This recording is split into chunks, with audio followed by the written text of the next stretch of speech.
Alhamdulillah wassalatu wassalamu ala Rasulillah wa ala alihi wa sahbihi wa mawalah wa la hawla wa la quwwata illa billahi wa ba'du.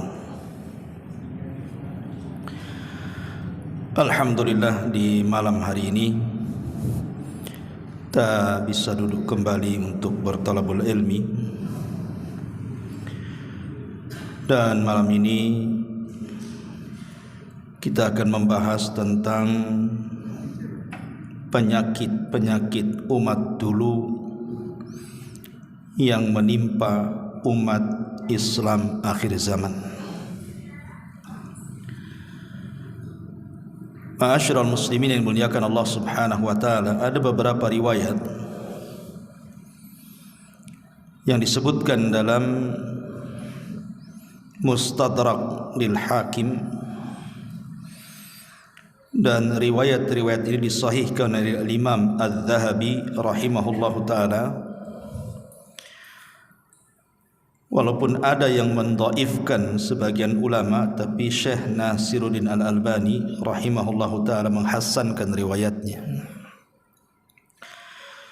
Kita baca hadisnya baru kita jelaskan. An Abi Hurairah radhiyallahu anhu qala Sami'tu Rasulullah sallallahu alaihi wasallam yaqul. Dari Abi Hurairah, semoga Allah meridai beliau, dia berkata, aku mendengar Nabi sallallahu alaihi wasallam bersabda, sayusibu ummati da'ul umami, umatku akan ditimpa dengan berbagai macam penyakit dari umat-umat terdahulu. Faqalu, sahabat bertanya, ya Rasulullah, wa mada'ul umam, apa yang anda maksudkan penyakit-penyakit umat-umat terdahulu itu? Qala, maka Rasul sallallahu alaihi wasallam mengatakan, al-asharu wal bataru wat takatsuru wat tanajushu fid dunya wat tabaghudu wat tahasudu hatta yakunal baghi. Kata Nabi sallallahu alaihi wasallam, al-ashar, ashar itu artinya orang yang kufur nikmat. Wal batar, batar itu artinya sombong. Wat takatsuru, takatsur artinya berlomba-lomba memperbanyak dunia. Wat tanajusu fid dunya, dan saling tipu menipu dalam urusan dunia. Wat tabaghudu, dan saling benci membenci. Wat tahasudu, dan saling hasad menghasadi. Hatta yakunal baghi, sampai kemudian mereka melampaui batas. Dalam riwayat yang lain, sayusibu ummati da'ul umami al-ashar wal batar wat takatsur wat tasakhun fid dunya, akan tertimpa umatku penyakit kufur nikmat, kesombongan, berlomba-lomba dalam mengumpulkan harta, wat tasyakhun. Di sini ada kalimat tasyakhun fid dunya, saling bermusuhan karena urusan dunia. Dalam riwayat yang lain, innahu sayusibu ummati da'ul umam, sesungguhnya akan ditimpa umatku dengan berbagai macam penyakit umat-umat terdahulu. Kemudian Rasul mengatakan, al-asharu wal bataru wat takatsuru wat tanafusu fid dunya. Di sini ada tambahan at-tanafus, saling berlomba-lomba mengejar-ngejar dunia. Hatta al-baghyu thumma yakunul haraj, sehingga mereka melampaui batas dan berakhir dengan saling pembunuhan, berakhir dengan saling bunuh-membunuh. Ma'asyiral muslimin yang dimuliakan Allah Subhanahu wa taala, kalau kita kumpulkan dari semua riwayat berarti ada 10 penyakit di sini. Penyakit umat-umat dulu yang menimpa kepada umat Islam akhir zaman. Yang pertama al-asyaru, kufur nikmat. Yang kedua al-bataru, sombong dengan nikmat.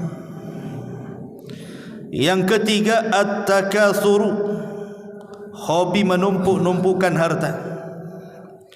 Yang keempat at-tasyakhun, saling bermusuhan. Yang kelima at-tabaghud, saling dengki-mendengki. Yang keenam at-tahasud, saling hasad menghasadi. Yang ketujuh al-baghyu, melampaui batas, keras, serakah. Kemudian yang nomor 8 at-tanajus, tipu menipu, membuat makar dalam mencari dunia. Yang ke-9 at-tanafus, berlomba-lomba mengejar dunia dan meninggalkan akhirat. Dan yang terakhir yang ke-10 al-haraju, pembunuhan. Inilah 10 penyakit yang menimpa umat terdahulu. Ma'asyiral muslimin yang dimuliakan Allah Subhanahu wa taala, sebenarnya 10 perkara ini juga disebutkan di banyak riwayat secara terpisah dalam hadis-hadis yang dikeluarkan Bukhari dan Muslim. Artinya sekalipun anggaplah hadis yang kita baca ini lemah, karena ada sebagian ulama melemahkan, tapi sebagian maknanya atau makna-makna isinya semua sahih. Contoh umpamanya Nabi SAW mengatakan dalam hadis Muslim, la tahasadu wala tanajasu wala tabaghadu wala tadabaru wala yabi ba'dukum ala bai'i ba'din. Jangan kalian saling dengki, jangan kalian saling najas, jangan kalian saling hasad membelakangi, dan begitu seterusnya. Tapi sekali lagi riwayat ini disahihkan oleh Imam Az-Zahabi dan dihasankan oleh Syekh Nasiruddin Al-Albani rahimahullahu taala, dan diriwayatkan oleh Al-Imam Hakim dalam kitabnya Al-Mustadrak. Ma'asyiral muslimin yang dimuliakan Allah Azza wa Jalla, baik kita akan memulai syarahan daripada hadis ini. Ma'asyiral muslimin yang dimuliakan Allah Subhanahu wa taala, di dalam sebuah hadis Nabi SAW mengatakan, la ya'ti zamanun illa alladhi ba'dahu syarru minhu. Tidak akan datang zamannya kecuali setelahnya pasti lebih buruk. Tidak mungkin umat belakangan lebih baik daripada umat sebelumnya. Namanya umat belakangan menjauh dari zaman Rasul itu pasti akan lebih buruk kondisinya. Makanya Nabi SAW mengatakan, yataqarabuz zaman wa yanqusul amal wa yulqash syukh wa tadharul fitan wa yakthurul haraj. Di antara tanda-tanda kiamat adalah berdekatannya waktu, kurangnya orang beramal, banyaknya orang bakhil, banyaknya fitnah, dan banyaknya pembunuhan. Sampai-sampai Al-Imam Asma ibn Ubaid, seorang ulama salaf, mengatakan, adrakna aqwaman, kami mendapati satu kaum, fajalasnahum, kemudian kami duduk dengan kaum tersebut, fanafa'anallahu bimujalasatihim fi dinina wa ma'ashina. Dengan duduknya aku bersama mereka, Allah berikan manfaat, baik urusan dunia, urusan agama, semuanya ada manfaatnya di situ. Fa asbahnal yaum, tetapi hari ini, kata beliau, baina dhahrai qaumin, muncul sebuah kaum, nujalisuhum fayunsawna ma sami'na min ulaika. Duduk-duduk bersama mereka, dilupakan semuanya, tidak seperti mereka. Artinya duduk tidak ada manfaat dunia, tidak pula ada manfaat akhirat. Ini yang ngomong Asma bin Ubaid di zaman salaf dulu, apalagi di zaman sekarang. Kita duduk bermajelis itu hanya ya canda-candaan, ngobrol sana sini. Apa yang antum dapatkan di situ? Agama tidak, dunia pun tidak. Menghabiskan waktu aja ngomong di situ. Makanya kenapa kemudian zaman semakin jauh dari kondisi di zaman Rasul itu, pasti akan lebih buruk kondisinya. Ma'asyiral muslimin yang dimuliakan Allah Azza wa Jalla, salah satu yang menghancurkan umat ini, kenapa kemudian penyakit-penyakit umat dulu tertimpa kepada umat Rasul, khususnya umat akhir zaman? Sebenarnya masalahnya cuma satu, masalah dunia. Kalau kita perhatikan dari 10 penyakit itu, semua bermuara kepada masalah dunia. Maka disebutkan oleh Amr ibn Auf al-Ansari radhiyallahu anhu, ketika Nabi SAW mengutus Abu Ubaidah ibn al-Jarrah untuk mengambil harta ke Bahrain. Datang Abu Ubaidah ibn al-Jarrah dengan harta yang banyak dari Bahrain itu. Nabi sedang sholat subuh. Kemudian dihabarkan kepada Rasul bahwa Abu Ubaidah banyak bawa harta dari Bahrain. Maka kemudian Nabi SAW senang dan mengumpulkan para sahabat di hadapan harta yang begitu banyak yang dibawa Abu Ubaidah itu. Kemudian Nabi SAW mengatakan, wallahi mal faqra ahsya alaikum, demi Allah bukan kefakiran yang aku takutkan kepada kalian, walakinni ahsya an tubsatad dunya alaikum kama busitat ala man kana qablakum fatanafasuha kama tanafasal ladina min qablikum fatuhlikakum kama ahlakathum, kata Rasul.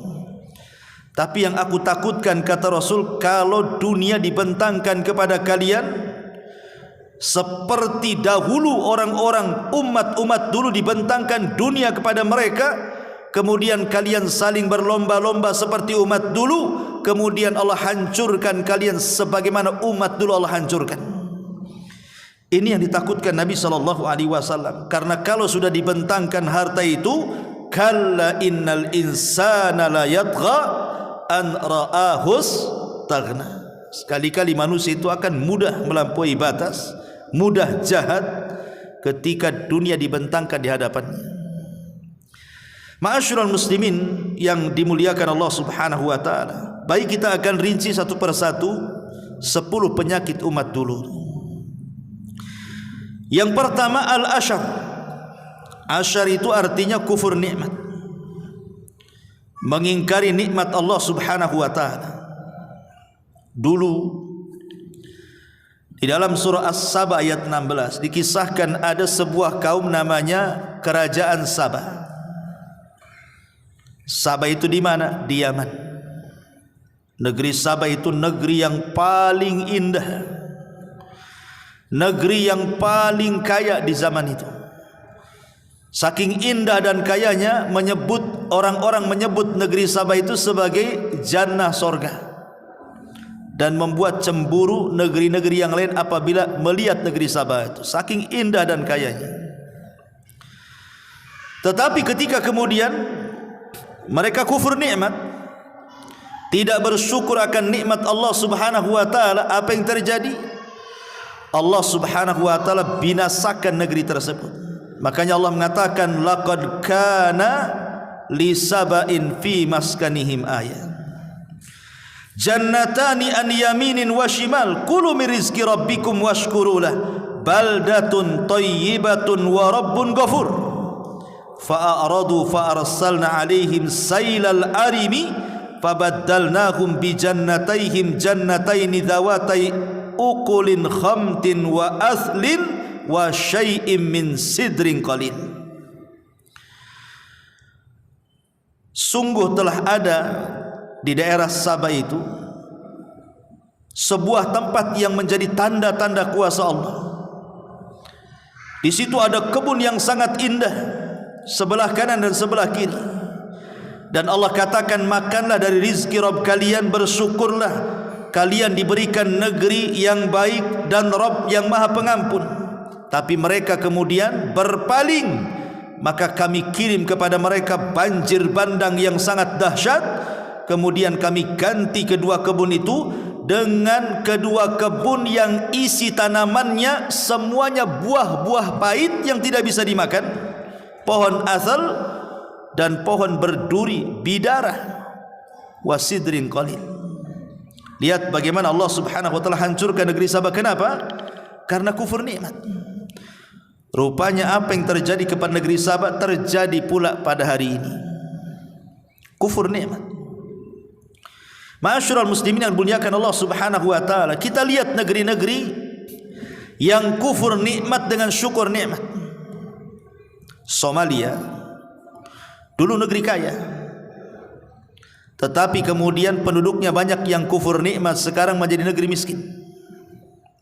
Lihat Saudi Arabia, dulu negeri miskin, tapi ketika mereka mentauhidkan Allah, di bawah panji-panji tauhid dibukakan berkah, akhirnya menjadi negeri kaya. Karena memang Allah Subhanahu wa taala mengatakan, wa id ta'adzana rabbukum la in syakartum la azidannakum wa la in kafartum inna adzabi lasyadid. Dan ingatlah tatkala Tuhan memaklumkan sesungguhnya jika kalian bersyukur ku tambah nikmat kalian, jika kalian kufur maka sesungguhnya azabku sangat pedih. Ma'asyiral muslimin yang dimuliakan Allah Azza wa Jalla, terlampau banyak kalau kita kisahkan umat-umat yang kufur nikmat ya dari umat-umat dulu. Dan ini rupanya penyakit sudah terjangkit pada umat Islam hari ini. Banyak orang yang kufur nikmat. Contohnya seperti apa? Ingat Qarun. Ketika Nabi Musa alaihi salam mengutus petugas zakat, kemudian meminta zakat dari harta yang sekian banyak yang Allah anugerahkan kepada Qarun itu. Apa kata-kata Qarun? Innama utituhu min ilmin indi. Bilang sama Nabi Musa, kata Qarun, ini harta karena kecerdasanku, bukan karena dia.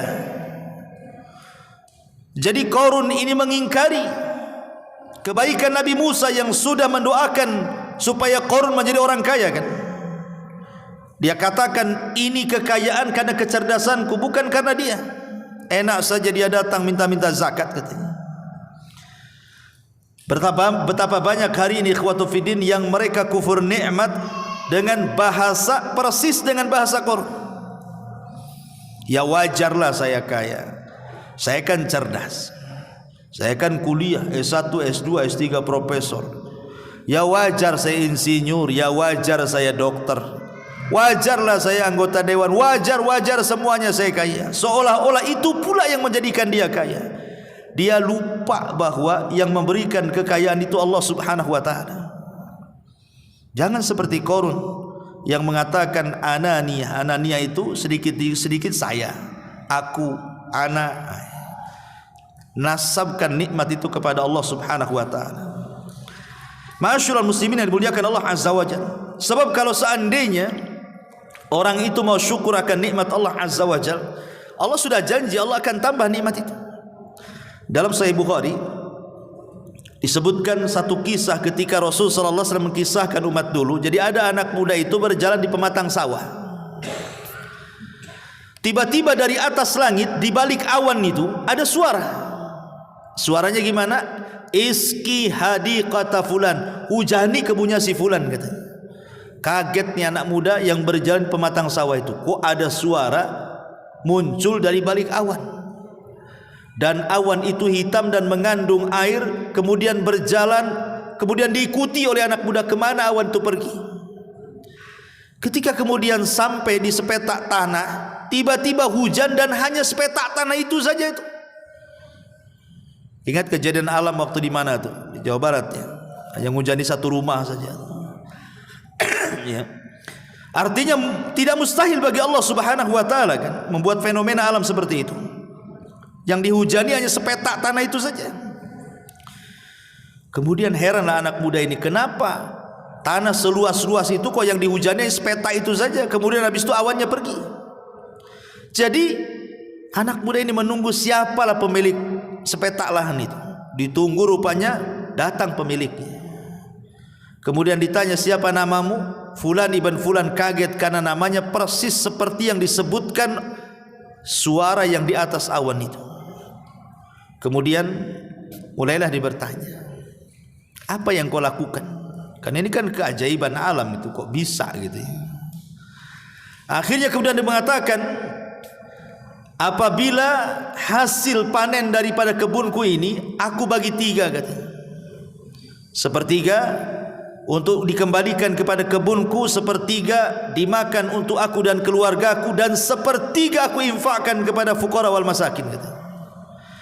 Kata anak muda ini, oh jangan-jangan itu pula menyebabkan awan ini menghujani kebunmu katanya. Lihat, orang yang syukur nikmat itu Allah Subhanahu wa taala akan tambah. Ini yang pertama. Yang kedua, al-batar. Penyakit yang kedua, sombong. Ma'asyiral muslimin yang dimuliakan Allah Subhanahu wa taala, sombong adalah penyakit iblis. Makanya Allah mengatakan, aba wastakbara wa kana minal kafirin. Iblis itu enggan, iblis itu sombong, termasuk makhluk Allah yang kafir. Kapan itu? Saat disuruh sujud kepada Adam, tak mau dia, ogah-ogahan. Kenapa dia tak mau? Karena sombong. Berarti sombong itu yang menghalangi iblis dapat hidayah. Fir'aun dikenal kesombongannya itu, sampai-sampai dia sesumbar di hadapan kaumnya, ya qaumi alaysa li mulku Misr wa hadhil anhar tajri min tahti. Dengan sombongnya Fir'aun mengatakan, hei kaumku, Mesir ini berada di bawah tanganku, dan lautan-lautan yang ada di Mesir itu di bawah kakiku katanya. Wa ana rabbukumul a'la, dan saya Rabb kalian yang paling tinggi. Siapa lagi yang lebih sombong dibandingkan Fir'aun? Dia menganggap Mesir itu punya dia, lautannya di bawah kaki dia, dan dia mengaku bahwa dia Tuhan yang paling tinggi pula. Tapi lihat kesombongan Fir'aun ini, ketika dia mengatakan bahwa lautan di bawah kakinya, akhirnya Allah perintahkan tentara Allah lautannya untuk menenggelamkan si Fir'aun itu. Fa'aghraqnahu, kami tenggelamkan si Fir'aun karena kesombongannya itu. Makanya Allah Subhanahu wa taala mengatakan dalam surah Al-Qasas ayat 58, wa kam ahlakna min qaryatin batirat ma'isyataha fatilka masakinuhum lam tuskam min ba'dihim illa qalila wa kunna nahnul warithin. Dan berapa banyak penduduk negeri yang telah kami binasakan, yang sudah bersenang-senang dan sombong dalam kehidupannya, maka itulah tempat kediaman mereka yang tiada dialami lagi sesudah mereka kecuali sebagian kecil, dan kami adalah pewarisnya. Allah hancurkan orang-orang yang sombong itu. Ma'asyiral muslimin yang dimuliakan Allah Azza wa Jalla, tentu sombong ini macam-macam bentuknya kan. Sebagian disebutkan oleh Imam Qurtubi rahimahullahu taala. Ada yang disebut batrul ghina, sombong gara-gara kekayaan. Gara-gara dia kaya, sombong. Dia merendahkan orang-orang miskin. Yang kedua, batrul malik, gara-gara berkuasa. Merasa dia berkuasa, sesuka hati dia menindas orang-orang yang di bawahnya, sombong. Lihat orang-orang yang berkuasa itu sombongnya, na'udzubillah. Masya Allah kalau ngomong itu kayak nggak ngerem lagi, seolah-olah milik dia aja dunia. Dia tidak tahu dia ada akhirnya. Kemudian juga batrul mansib wal wadhifah, sombong karena sebuah jabatan, sebuah pekerjaan. Mungkin merasa di PT itu dia paling tinggi, mungkin pangkatnya, direndahkan pula karyawan-karyawan di bawahnya. Sombong karena dia tuan rumah, dia hinakan pula pembantu-pembantunya. Ataupun batrul jahi wal makanah al istimaiyah, atau sombong karena sebuah kemuliaan, merasa mungkin anak orang ningrat bahasanya, atau merasa anak orang yang punya kedudukan di daerahnya, atau mungkin dia punya kedudukan di situ, entah jadi RT, RW, lurah atau apalah terserah ya. Sehingga dia jadi sombong. Ma'asyiral muslimin yang dimuliakan Allah Azza wa Jalla, apapun sombong itu dilarang. Makanya Allah Subhanahu wa taala mengatakan wala takunu kalladzina kharaju min diyarihim bataran wa ria'an nas. Jangan seperti orang yang keluar dari rumah-rumah mereka dengan membusungkan dada, sombong dan juga riya, ingin dipandang manusia. Dulu ada seorang ulama, Malik ibn Dinar namanya. Malik ibn Dinar. Dia sedang duduk, Malik ibn Dinar ini rahimahullahu ta'ala. Tiba-tiba kemudian ada panglima perang, dan dia sekaligus wali Basrah, berjalan di hadapan Malik ibn Dinar itu dengan gaya sombong, membusungkan dada. Kata Malik ibn Dinar, cara jalanmu itu adalah cara jalan yang dimurkai Allah. Biasa sajalah kau jalan tu, jangan kayak gitu. Maka kemudian panglima perang ini merasa sombong dan mengatakan, ala ta'rifuni, kau enggak tahu siapa saya ya, katanya. Biasanya bahasa seperti ini yang keluar kalau orang sombong itu biasanya bahasa seperti itu. Kau enggak tahu siapa saya. Nah, itu bahasa orang sombong tuh yang kayak gitu. Hati-hati. Ala ta'rifuni, kau enggak tahu siapa saya. Kau enggak tahu berhadapan dengan siapa. Nah, gitu. Ini orang tanda-tanda orang sombong udah ngomong kayak gitu tuh. Kata Malik ibn Dinar, bal a'rifuka haqqal ma'rifah. Bahkan aku tahu dengan sebenar-benar pengetahuan siapa Anda, katanya. Kata panglima perang, kalau begitu sebutkan siapa saya. Dia kira Malik ibn Dinar mengatakan, engkau ya seorang panglima, seorang wali, seorang gubernur. Enggak, bukan itu. Kata Malik ibn Dinar, engkau ini keluar min nutfatin nadhirah. Engkaulah keluar dari dua lubang yang dua-duanya tempat keluar najis, katanya. Pertama lubang bapakmu, kemudian lubang emakmu. Dua-duanya lubang najis, kau keluar dari situ, katanya. Dan sekarang kau berjalan, di perutmu itu isinya semua najis, katanya. Dan kalau kau mati, kau jadi bangkai dan tidak dikuburkan, tidak ada manusia yang pasti mendekati kamu. Kau akan menjijikkan kehidupannya. Baru dia termenung dan mengatakan, al-an araftani, sekarang aku baru tahu siapa aku, katanya. Berani antum ngomong gitu kalau ada orang sombong, dia pejabat gitu. Kamu ini loh keluar dari lubang najis, sekarang kau bawa najis di perutmu. Berani antum ngomong. Ma'asyiral muslimin yang dimuliakan Allah Subhanahu wa taala, lihat, itulah orang sombong ya. Ini yang kedua. Kemudian yang ketiga, at-takatsur. Takatsur, hobi mengumpul-numpul dan mengumpul-ngumpulkan harta. Sebenarnya at-takatsur, menumpuk-numpuk harta, menjadi kaya itu tidak tercela dalam Islam. Islam tidak mencela menumpuk-numpuk harta.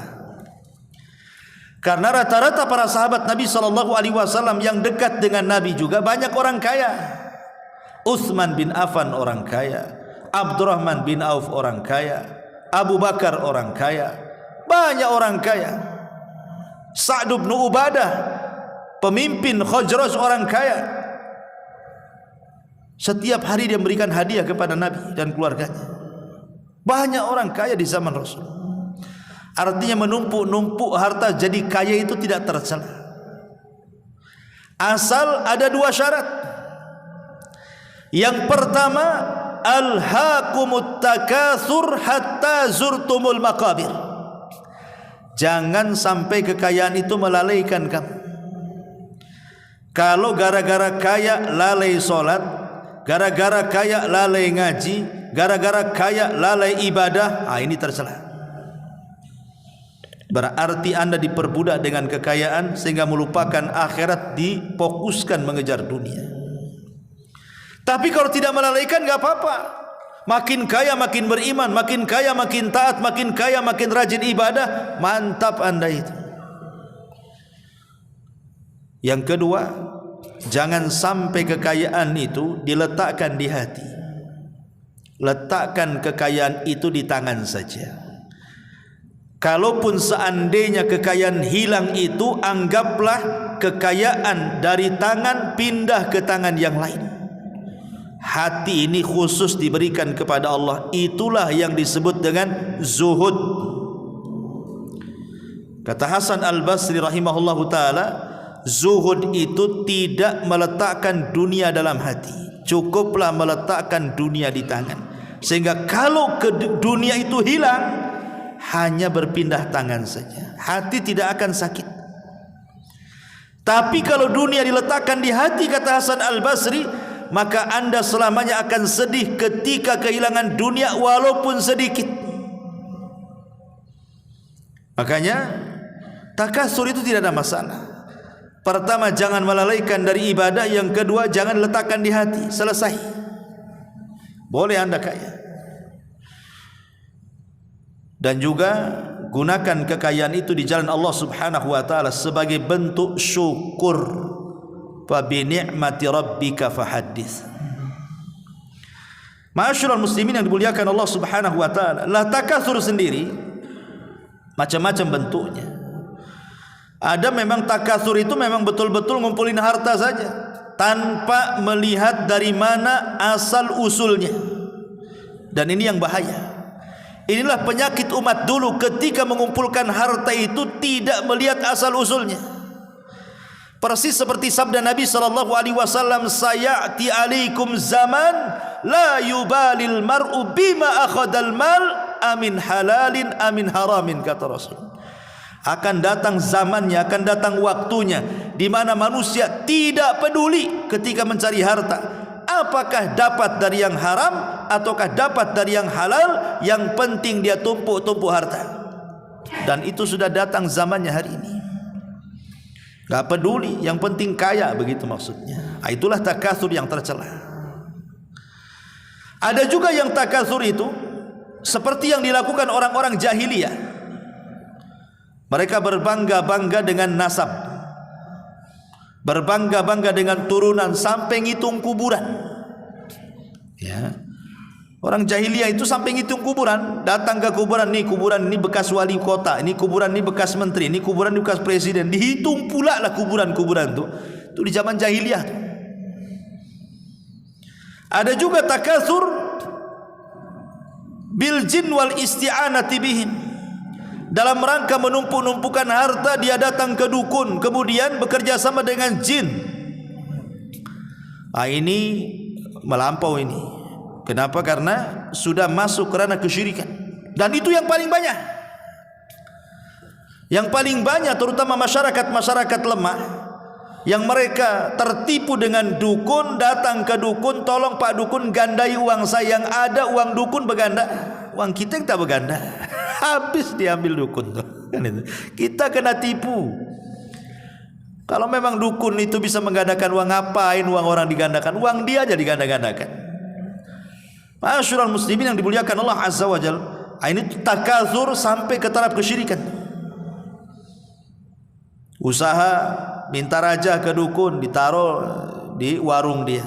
Makanya antum kalau datang ke warung makan, nengok-nengok dulu tuh. Jangan ada jimatnya pula di situ. Ma'asyiral muslimin yang dimuliakan Allah Azza wa Jalla. Jadi takasur ini juga penyakit umat dulu yang sudah terjangkit kepada umat sekarang. Kemudian yang keempat, at-tasyakhud, bermusuhan dalam perkara dunia. Ini tahun politik, bermusuhan kan, saling menjatuhkan satu yang lain untuk urusan apa? Dunia. Dunia yang berperang orang yang di bawah, yang enak pula yang di atas. Coba di bawah, bisa perang. Kalau kalah nih kandidatnya, ngamuk, perang. Bahkan ada yang bunuh-bunuhan satu dengan yang lainnya. Yang di atas selalu saja dia. Jangan sampai at-tasyakhud. Jangan sampai urusan-urusan dunia kita pula yang dibawa diadu domba pula. Itu tasakhud namanya. Tasakhun itu bermusuhan dalam perkara dunia. Orang lain yang untung, kita pula yang buntung. Ma'asyiral muslimin yang dimuliakan Allah Azza wa Jalla, mencari kenikmatan dunia itu tidak harus kemudian saling bermusuhan. Kita buka toko, sebelahnya buka toko lagi, kok sama nih yang dijual dengan toko saya. Mulai dia dengki. Awas ya, saya dukun nih kamu. Mulai nih, ya kan? Rizki itu loh sudah dibagi-bagikan Allah. Walaupun di satu deretan sama yang dijual, belum tentu mengurangi rizki kita. Karena rizki kita loh sudah diatur di Lauhil Mahfuz. Satu dunia loh mau ngambil rizki kita tidak bisa. Oh sudah diatur, sudah dicatat Lauhil Mahfuz. Makanya Rasulullah SAW mengatakan, seandainya satu dunia berkumpul, an yadhurruka bi syai'in lam yadhurruka illa ma qad katabahu Allahu lak, kata Rasul. Seandainya satu dunia mau mengambil rizkimu, mereka tidak sanggup mengambil rizkimu kecuali yang sudah dicatat saja. Makanya kenapa di antara buah beriman kepada qada dan qadar itu, ikhwan, di antara faedah beriman dengan qada dan qadar itu adalah melahirkan keyakinan bahwa rizki itu sudah ditentukan. Seseorang mau buat jahat apapun sama orang, tidak akan menambah rizki. Sebagaimana orang yang bersedekah pun tidak akan mengurangi rizki. Sedekah tidak akan mengurangi rizki, mencuri tidak menambah rizki juga, bermusuhan tidak menambah rizki juga. Sudah ditentukan rizkinya. Kenapa harus kemudian mengejar dunia dengan cara bermusuhan? Nah, itulah disebut tasakhun namanya. Ini yang nomor 4. Yang nomor 5, at-tabaghud. Sesama manusia saling benci membenci, saling rendah merendahkan. Sebagaimana Allah mengatakan dalam surah Al-Hujurat ayat 11, ya ayyuhalladzina amanu la yaskhar qaumun min qaumin asa an yakunu khairan minhum wala nisa'un min nisa'in asa an yakunna khairan minhunna. Hei orang-orang yang beriman, janganlah sekumpulan laki-laki merendahkan sekumpulan yang lain. Boleh jadi yang ditertawakan lebih baik daripada mereka. Jangan pula sekumpulan perempuan merendahkan sekumpulan perempuan yang lain. Boleh jadi yang merendahkan itu lebih baik. Jadi jangan sampai kemudian orang terpancing untuk saling membenci, akhirnya berujung kepada merendahkan dan menghina. Karena itu target setan. Setan itu ketika tidak sanggup lagi menggoda orang-orang yang mentauhidkan Allah, kayak antum nih, sudah ngaji kan, itu otomatis sudah belajar tauhid. Mungkin digiring sama setan ke dukun, tidak mau antum. Digiring ke kuburan untuk minta-minta, pasti tidak mau antum. Digiring ke jimat-jimat, ambillah jimat itu untuk keuntungan, pasti tak mau. Orang kalau sudah kenal tauhid, mana mau datang ke dukun, mana mau menyembah kuburan. Setan itu putus asa sama kita yang bertauhid itu. Tetapi dalam satu hal ada senjata pamungkas setan. Kata Nabi SAW, inna syaitan qad aisa an ya'budahul musallun fi jaziratil arabi walakin fit tahrishi bainahum. Setan itu putus asa agar orang-orang yang salat itu menyembah dia, wabil khusus di negeri Arab, ke negeri Arab, negeri tauhid. Tetapi setan itu punya senjata yang disebut dengan at-tahrish. Ditanamkan saling dengki mendengki, saling marah memarahi, akhirnya berpecah belah, berperang. Lihat hari ini Timur Tengah itu perang saja itu antar negeri tauhid. Sama juga orang yang sudah ngaji tauhid dibuat musuhan satu dengan yang lain, itulah namanya tahrish tuh. Akhirnya saling dengki-dengkian, saling rendah-rendahan, saling hina-hinaan, dan begitu seterusnya. Naudzubillah. Makanya lihat kata Rasul dalam hadis yang dikeluarkan Imam Ahmad, ala ukhbirukum bi khiyarikum, maukah aku habarkan kepada kalian orang yang paling baik di antara kalian, kata Rasul. Kata sahabat, bala ya Rasul, tentu Rasul. Siapa orang yang paling baik di antara kita itu? Kata Rasul, alladzina idza ru'u dzikr idza dzukirallah thumma qala ala ukhbirukum bi syararikum. Kata Nabi SAW, Orang yang baik adalah orang-orang yang apabila terselip rasa riya, idaru'u, apabila mulai dalam hatinya ada riya, zakarallah, maka langsung ingat Allah. Enggak benar nih. Ya. Tetapi kata Rasulullah, maukah kuhabarkan kepada kalian orang yang paling buruk di antara kalian? Al-masya'una bin namimati al-mufsiduna bainal ahibbati wal baghun bil bara'il anati.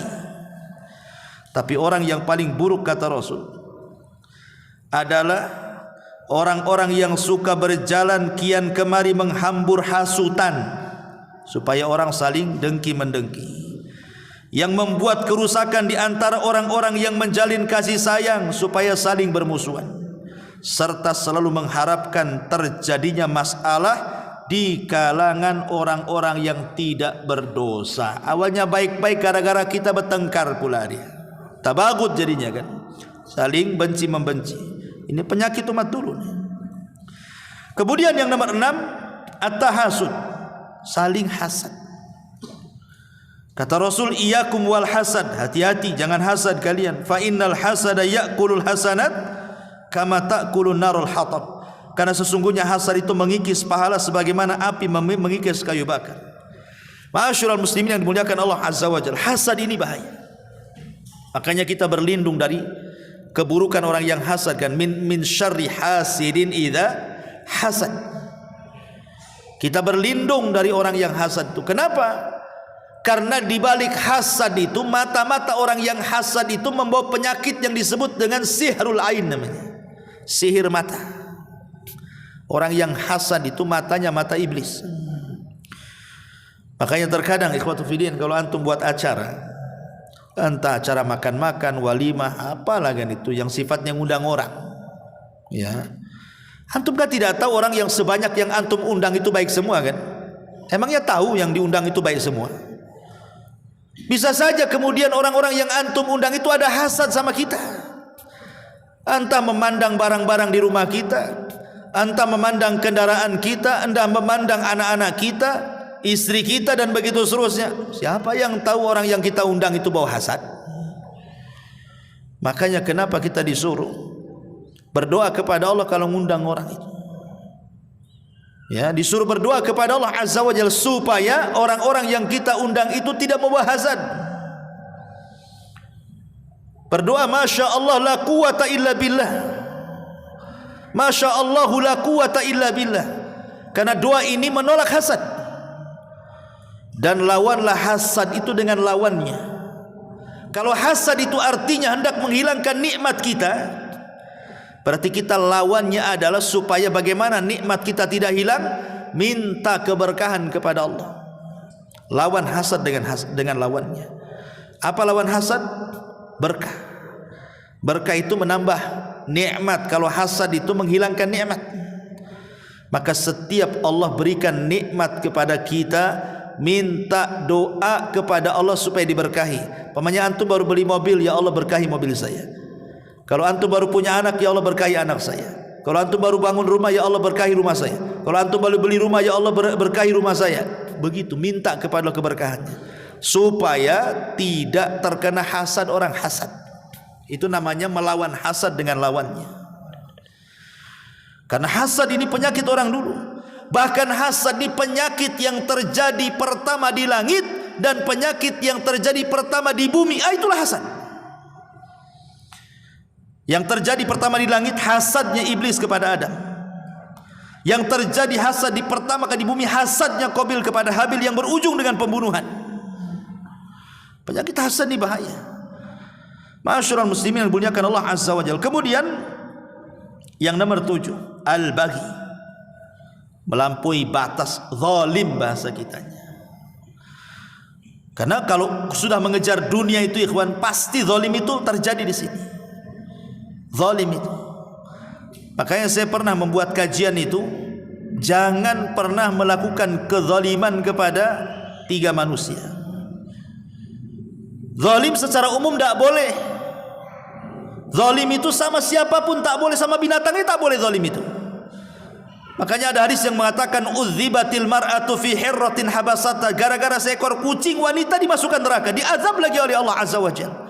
Lihat, sama binatang aja tidak boleh buat zalim, apalagi sama manusia, apalagi sama mukmin muslim lagi. Sudah manusia, bukan kafir lagi, mukmin lagi dizalimi kita. Maka kata para ulama, ingat, jangan berbuat zalim kepada khususnya 3 orang. 1, wali-wali Allah. Maksudnya wali-wali Allah itu orang yang zahirnya soleh, nampak orangnya suka sholat, nampak orangnya suka ngaji, nampak muamalahnya bagus, nampak soleh dan soleha orangnya. Jangan zalim sama orang kayak gitu. Atau zalim kepada para pendakwah, pembela agama, jangan zalim kepada mereka, karena ancamannya berat. Allah Subhanahu wa taala berfirman dalam hadis kursi, man adali waliyan faqad adzantuhu bil harbi. Siapapun yang memusuhi wali-waliku, maka dia telah mengumandangkan perang melawanku, kata Allah. Siapa yang menang perang melawan Allah? Satu dunia ini alam semesta tentara Allah. Allah kalau mau menghancurkan gunung, tentaranya tinggal diledakkan. Allah kalau mau menumpahkan air lautan ke daratan, tinggal disunamikan. Allah kalau mau menghancurkan bumi, tinggal digempakan saja. Karena semua tentara Allah. Siapa yang menang melawan Allah? Sementara Allah mengatakan dalam hadis kursi, man adali waliyan faqad adzantuhu bil harbi. Siapapun yang musuh wali-waliku, ingat, kalian mengumandangkan perang melawanku. Yang kedua, jangan berbuat zalim kepada orang lemah.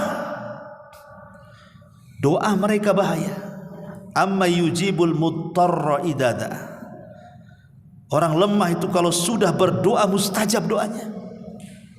Jangan mentang-mentang Anda pejabat merampas hak orang lain, merampas hak orang lemah, merasa penguasa Anda kuat, merampas orang lemah, mengambil tanah-tanah mereka. Man akhada sibran minal ardi tuwikallah bisab'ina aradin yaumal qiyamah. Siapa yang mengambil sejengkal tanah di bumi, Allah kalungkan 7 lapis bumi pada hari kiamat.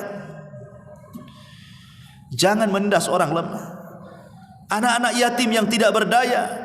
Alladzina ya'kuluna amwalal yatama zulman innama ya'kuluna fi butunihim nara. Siapapun yang memakan harta anak yatim secara zalim, hakikatnya Allah sudah memakankan di perutnya api neraka. Jangan menindas orang lemah, karena doa mereka itu mustajab. Yang ketiga, jangan menzalimi kedua orang tua, karena doa orang tua itu salasun la turaddu da'watuhum, 3 orang tidak mungkin ditolak dakwanya. Da'watul walid ala waladihi, doa orang tua ke anaknya. Hati-hati kalau orang tua sudah doanya buruk sama kita, kualat antum. Ya. Al-baghi, kezaliman, ma'ajjalallahu ukubatahu fid dunya qabla al-akhirah. Al-baghi wa qati'atur rahim, tidak ada dosa yang disegerakan hukumannya di dunia sebelum akhirat. Al-baghi, kezaliman, melampaui batas, dan juga mutus silaturahim. Ini yang ketujuh. Yang kedelapan, at-tanajus, suka tipu-tipu. Urangi takaran, urangi timbangan, urangi meteran, bandrol harga, nipu-nipu orang, bukan diskon padahal tidak ada diskon, nipu-nipu orang kan itu. Banyak tipu-tipu, apalagi sekarang nih dunia medsos kan, main COD, lain yang dipesan barang pula datang lain pula. Sampai ke masalah-masalah makanan, GoFood, nampak di gambar cantik gitu kan, rawon, gula, lu datang asin, auzubillah. Kena tipu antum, kena prank makan. Udah dunia tipu sekarang gitu. Itulah tanajus. An-najus itu artinya tukang tipu-tipu tuh. Yang penting untung kan gitu. Ini bahaya. Ma'asyiral muslimin yang dimuliakan Allah Azza wa Jalla. Kemudian yang nomor 9, at-tanafus. Tanafus, berlomba-lomba. Kalau takatsur itu kan mengumpul-ngumpulkan harta, ya tanafus ngejar-ngejar dunia, lupa akhirat. Otaknya itu dunia saja. Sebelum tidur besok cari duit, bangun tidur di mana duit, nanti datang aduh masih kurang duit, jadi duit aja otaknya. Nggak ingat sholat, nggak ingat apa-apa, duit aja itu ceritanya. Nah, itulah orang tanafus tuh. Kemana-mana hanya otaknya otak duit saja. Itu nama otak dunia. Padahal kita sering berdoa kan dalam doa safu jagat itu apa? Rabbana atina fid dunya hasanah wa fil akhirati hasanah wa qina adzabannar. Ini namanya doa sapu jagat. Kenapa? Karena semua disapu doanya, masuk sama doa ini. Satu doa tapi nyapu semua doa. Nah, itulah doa sapu jagat namanya. Rabbana atina fid dunya hasanah, ya Allah berikan dunia yang bagus. Wa fil akhirati hasanah, akhirat yang bagus. Wa qina adzabannar, jauhi kami dari azab neraka. Doa ini kalau kita bagi menjadi 3, berarti 1/3 minta dunia, 1/3 minta sorga, 1/3 minta dijauhkan dari azab. Berarti 1/3 minta dunia, 2/3 minta akhirat. Itu artinya kita disuruh kalau minta dunia itu 1/3 saja, 2/3 minta akhirat. Harusnya seperti itulah tuh doa sapu jagat. Kalau kita pahami itu, ini enggak setiap berdoa si dunia saja. Ya Allah lancarkan bisnis saya. Ya Allah saya baru saya nyalek. Ya Allah pokoknya itu aja yang dikejar. Enggak ada cerita ingin masuk surga, dikeluarkan dari neraka, naudzubillah gitu ya. Nah ini namanya at-tanafus. Dan yang terakhir, dan ini tanafus ini dikhawatirkan oleh Nabi. Kenapa demikian? Karena hancurnya umat Islam itu gara-gara penyakit tanafus ini. Kata Nabi SAW, yushikul umamu an tatada alaikum kama tatada al-akalatu ila qas'atiha. Kalian nanti akan dikerumuni musuh-musuh kalian seperti nampan berisi makanan dikejar-kejar orang lapar, dikerumuni orang yang kelaparan. Kata sahabat Rasul, apakah kami sedikit jumlahnya pada waktu itu? Kata Rasul, tidak, kalian banyak, musuh kalian sedikit. Lah kok bisa musuh yang sedikit ngepung yang banyak wahai Rasul? Ya, karena sudah dicabut rasa takut dari musuh kalian kepada kalian, dan Allah tanamkan kehinaan kepada kalian karena kalian sudah ditimpa penyakit wahan, kelemahan. Apa itu wahan? Hubbud dunya wa karahiyatul maut. Terlampau cinta dunia, dikejar-kejarnya dunia, akhirnya apa? Takut mati. Orang kalau investasi dunia di dunia pasti takut mati. Orang kalau investasi dunia di dunia nih, kita cari dunia tapi untuk dunia. Kita cari dunia bangun rumah di dunia, kita cari dunia bangun beli tanah di dunia. Pokoknya semua dunia, nggak ada akhirat sama sekali. Ketika dia mati, takut dia mati. Kenapa? Ditinggalkan rumahnya, ditinggalkan kebunnya, ditinggalkan ATM-nya, ditinggalkan PT-nya, ditinggalkan bisnisnya. Sementara kalau mati tidak ada yang tersisa di akhirat itu. Tapi kalau orang kemudian menanam saham untuk sorga, dia dapat dunia, dia gunakan untuk membangun rumah di sorga. Dia dapat dunia, dia beli kebun di sorga. Dia dapat dunia, dia beli tanam di sorga. Maka saat kematiannya dia akan suka mati daripada hidup. Kenapa? Karena ingin cepat kembali ke investasinya dia yang ada di akhirat. Dan yang terakhir, al-haraj. Akibat mengejar dunia berakhir dengan saling bunuh-bunuhan. Nah ini sampai-sampai Rasul mengatakan, walladzi nafsi biyadi la tadhhabud dunya hatta ya'tiya 'alan nas yaumun, kata Rasul. Kata Rasul, demi zat yang jiwaku di tangannya, dunia ini tidak akan lenyap sampai datang satu hari, katanya.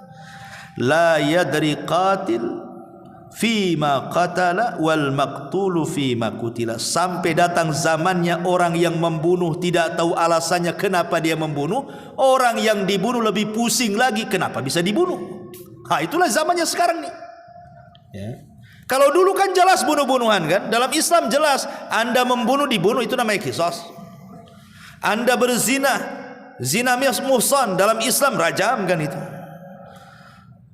Kemudian Anda melakukan kerusakan di permukaan bumi, takzirnya umpamanya kata pemerintah bunuh karena dia sudah merusak bumi, narkoba sekian ton, bunuh. Nah, jelas kan itu. Tapi ada yang tidak jelas. Urusan waris bunuh-bunuhan, urusan parkir bunuh-bunuhan, urusan hutang bunuh-bunuhan, urusan apa lagi? Urusan sepele, rebutan pacar bunuh-bunuhan. Malah dia pula yang bunuh diri. Itulah begonya dia. Ya. Ma'asyiral muslimin yang dimuliakan Allah Subhanahu wa taala. Jadi ini masalah urusan dunia-dunia, kok lari kepada bunuh-bunuhan ini? Inilah penyakit umat terdahulu. Inilah 10 penyakit yang disebutkan oleh Nabi sallallahu alaihi wa ala alihi wasallam. Ya, yang pertama al-ashar, kufur nikmat. Yang kedua al-batar, sombong dengan nikmat. Yang ketiga at-takatsur, hobi menumpuk-numpukan harta. Yang keempat at-tasyahun, saling bermusuhan. Yang kelima at-tabaghud, saling dengki-mendengki. Yang keenam at-tahasud, saling hasad. Yang nomor 7 al-baghyu, kezaliman. Yang kedelapan at-tanajus, saling tipu menipu. Yang ke-9 at-tanafus, berlomba-lomba sehingga cinta dunia dan takut mati. Dan yang 10 al-haraju, pembunuhan. Inilah penyakit yang harus kita hindari. Wallahu a'lam bishawab. Mudah-mudahan ada manfaatnya. Subhanakallahumma bihamdika asyhadu an la ilaha illa anta astaghfiruka wa atubu ilaik. Allahu ta'ala alam. Assalamualaikum warahmatullahi wabarakatuh.